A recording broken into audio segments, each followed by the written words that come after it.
Whether it's fully manual or an automatic point and shoot, it's never a bad time to start shooting film.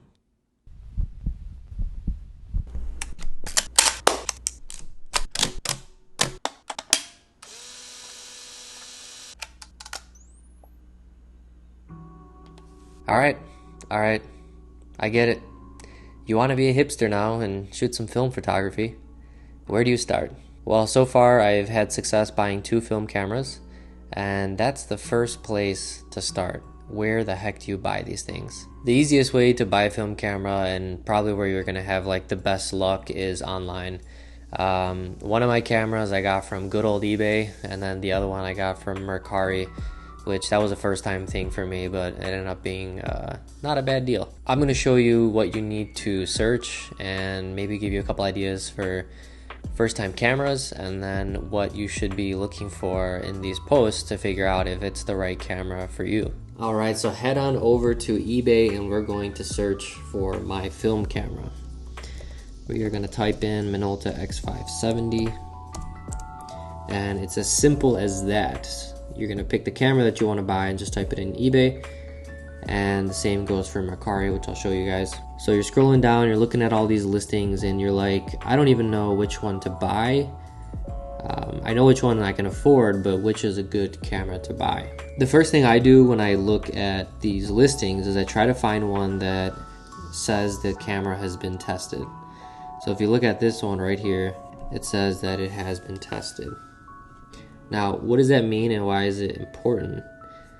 Some of these cameras have just been sitting around for like 20, 30 years, and we have no idea if you put a roll of film in them if they are going to even produce photos. So it's nice to know that they've been tested, somebody's put a roll in them, and you can actually send them to a lab and have some photos come back.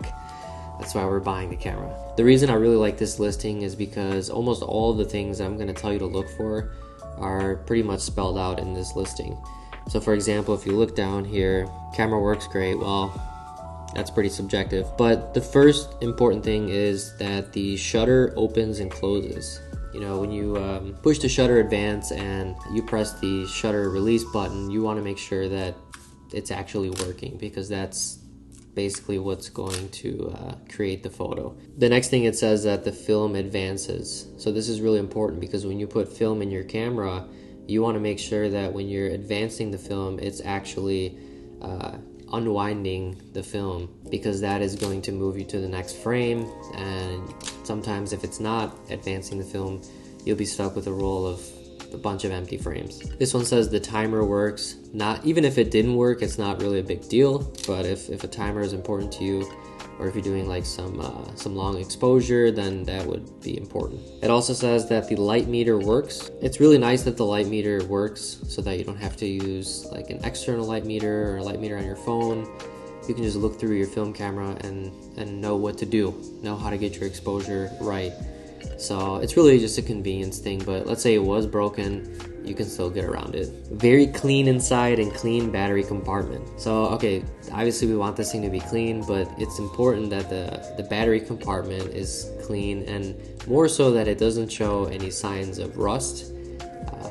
You want the metal in there to look clean, so that when you put the batteries in, they actually work. Sometimes if they're rusted, it might not, the connection might not just be there. The lens is clean. Why do we care? Basically, these older lenses, if they weren't stored in like the right conditions, mold can build up in the lens, and you can just immediately see that when you look inside. So the fact that this guy is telling you right away that the lens is clean is a really good sign. Minor scuffs, but overall great condition. You know, this is just talking about the exterior. Depends, man. If you wanted a little bit more, how should I say, retro, then buy it all scuffed up, you know.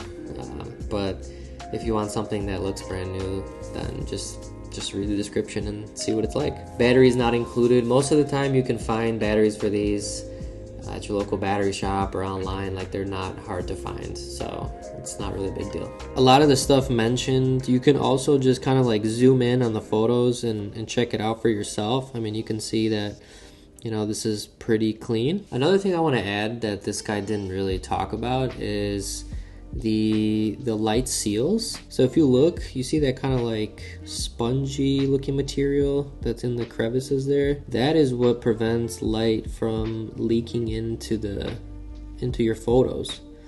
So that can be a cool effect sometimes, but I think out of the box you don't want your camera to be leaking light. So this one looks pretty good, I would say. I think he's trying to show you that there's like no mold or no significant defects with the lens here. I would say that this kit's not that bad actually. Like $120 for everything that you're getting here is pretty darn good. I think I bought mine for like 90 bucks probably a year ago, back in 2020.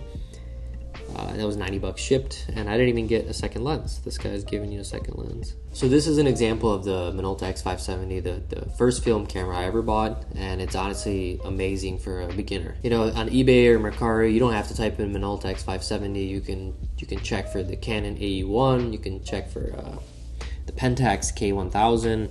If you just go to Google and type in top film cameras for beginners, and just look up, do the research. That's what I did.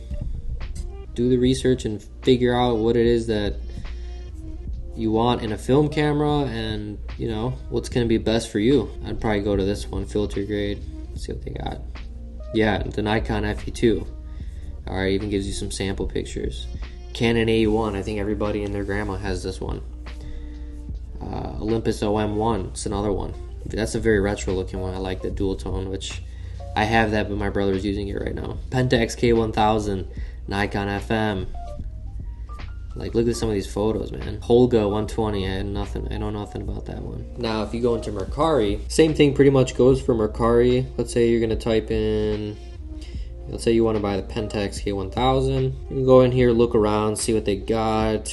Let's say I got about 100 bucks to spend. I'm gonna look at this one. All right, so this one says not tested.